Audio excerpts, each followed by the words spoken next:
Bonjour bande de pleureuses. Aujourd'hui, nous allons causer du top 100 de Amazon Kindle, et du problème de cette plateforme. Alors si tu n'aimes pas la critique incisive, et la prose contondante des virgules balancées en pleine tronche, ferme cette vidéo et fais pas chier.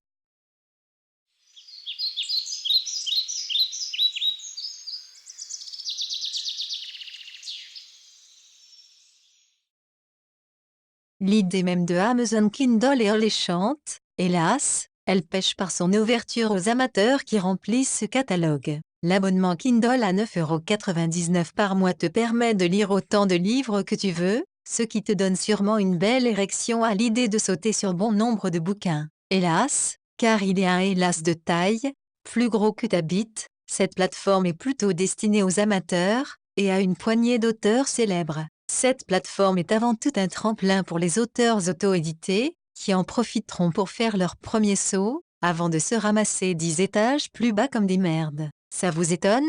Vous pensiez que tout le monde pouvait devenir le prochain Stephen King? Un conseil, redescendez sur Terre.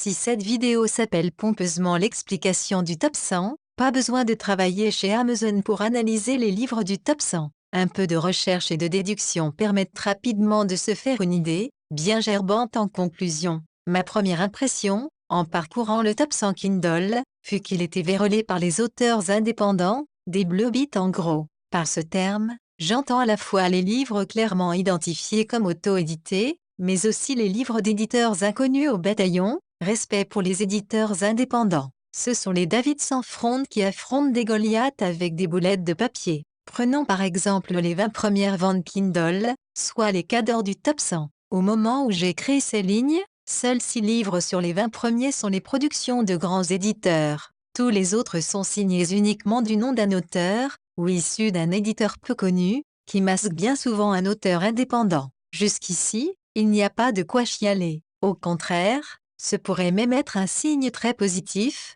qui prouve que les stratégies des grands éditeurs ne paient pas, et que le numérique permet aux plus petites structures de rencontrer le succès. Mais avant de s'exciter sur la moindre conclusion, continuons à fouiner dans le cul de Amazon. Face à tous ces livres auto-édités en première place du top 100 Amazon, je me devais de m'intéresser à certains d'entre eux, histoire de voir ce qui cause leur succès. Nouvelle constatation, la totalité de ces livres ont été notés, 5 étoiles sur 5 en moyenne, et commentés, au minimum 5 commentaires. Comme tout à l'heure, rien d'alarmant. Après tout, ce sont les livres les plus populaires de Amazon, rien d'étonnant à ce que les lecteurs les aient notés et commentés, mais ça sent quand même le pourri. Un premier doute vient alors dans mon esprit lorsque je regarde de plus près ces commentaires élogieux. Une option intéressante de Amazon permet d'examiner tous les commentaires d'un même profil. Cette option est bonne et mauvaise, mais on y reviendra dans une autre vidéo. Lorsqu'on lit un commentaire, il suffit de cliquer sur le pseudonyme de celui qui l'a posté pour accéder à tous les autres commentaires qu'il a postés sur la totalité du site de e-commerce, que ce soit au sujet de livres,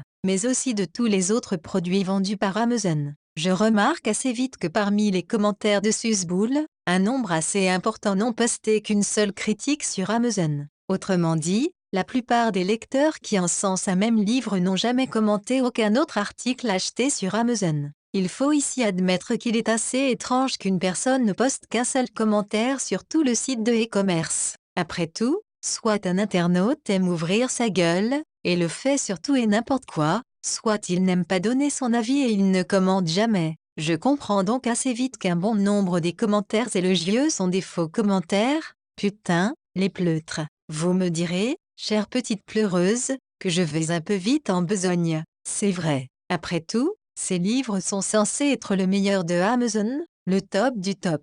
Il se peut donc qu'un lecteur ait été tellement touché par l'un des e-books qu'il ait eu comme une révélation et que par un coup du sort, il ait osé poster son avis, chose aussi rare qu'un journaliste objectif. Certes, je ne serais pas aussi radical dans mon interprétation si la chose n'arrivait qu'une fois. Seulement sur de nombreux livres auto-édités, les commentateurs élogieux sont aussi des commentateurs uniques. Quand sur 6 commentaires, 6 ont été postés par des commentateurs uniques, je trouve que ça pue du cul. Certes, vous pourrez également m'avancer, si vous vous amusez aussi à faire votre enquête, qu'une bonne partie des commentaires sont validés par Amazon, avec la mention achat authentifié par Amazon. Autrement dit, les commentateurs uniques ont bien acheté le livre avec leur compte, ce qui devrait confirmer leur existence en tant que lecteur franc et sincère. Mais rien n'empêche une personne de demander à d'autres d'acheter son livre.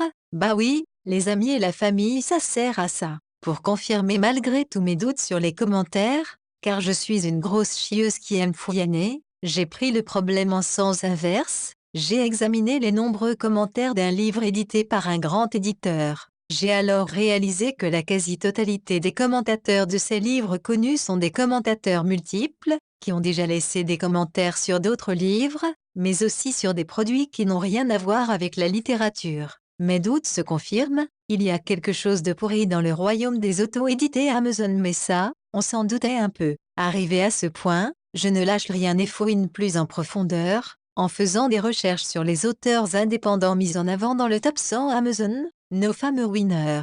Mes recherches comportent le titre des livres, qui me paraissent suspects et le nom de leur auteur. Nouveau constat surprenant, la plupart d'entre eux sont quasi inexistants. Bah tu m'étonnes. Pas de critique de lecture sur des blogs, pas de mention presse, c'est parfois à peine si j'arrive à retrouver le site ou le blog du gars concerné, comme si ces auto-édités ne devaient leur succès qu'à Amazon. Je veux bien qu'un miracle existe, Jésus, qui a réussi à revenir à la vie avant de chier son best-seller, mais jusqu'ici, jamais une plateforme de vente n'a réussi à propulser des auteurs complètement absents d'Internet, ou alors à les propulser de 2 mètres pour qu'ils se ramassent la gueule par terre. Mais alors, comment ces winners ont fait pour arriver là? Magie, sacrifice de vierge, magouille politique? Hélas, la réponse est bien moins excitante.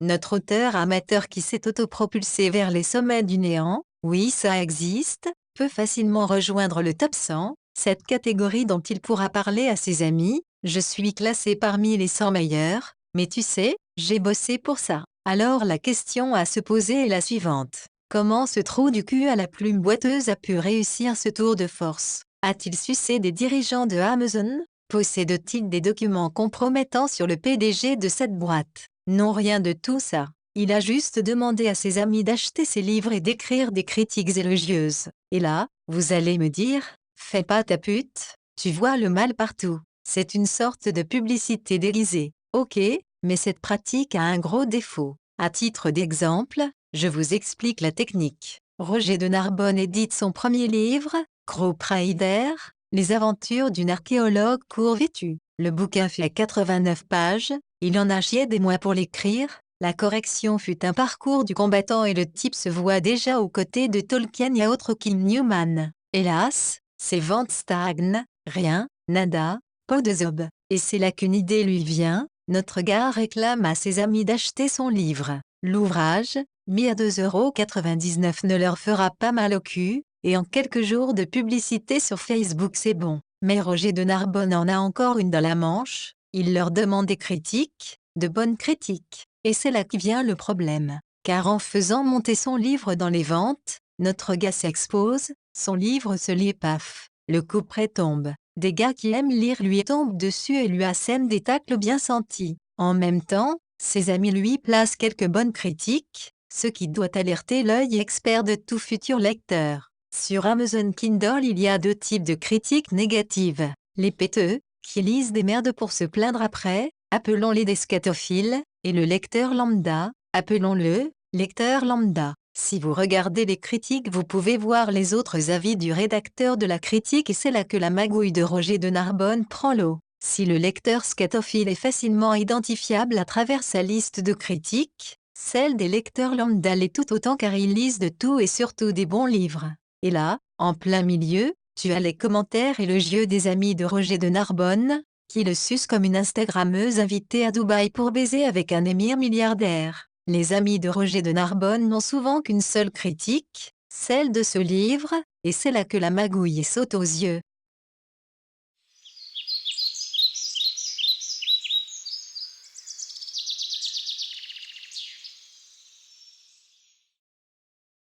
En premier à l'auteur, qui réussit à se hisser sur un tas de fumier en brandissant son drapeau. Le type nous fait croire à son talent à travers ses chiffres tronqués, un peu comme quand tu prends en photo ta bite et que tu essaies de la faire paraître plus grande. Au final, ça reste un tocard qui réussira à tenir la distance quelques mois avant d'être rattrapé par un professionnel ou un amateur plus talentueux. Oui, ça existe sur Amazon. En deuxième, cet enculé de Roger de Narbonne prend surtout ses lecteurs pour des cons. Sur leur dos, il grappille quelques euros. Un auteur gagne 0,5 centimes par page sur Amazon Kindle, et 70% sur les ventes par carte. Hélas, les ventes par carte se reportent généralement sur les auteurs célèbres, car sortir 2,99 € pour un livre est un sacré investissement, alors autant investir sur une valeur sûre.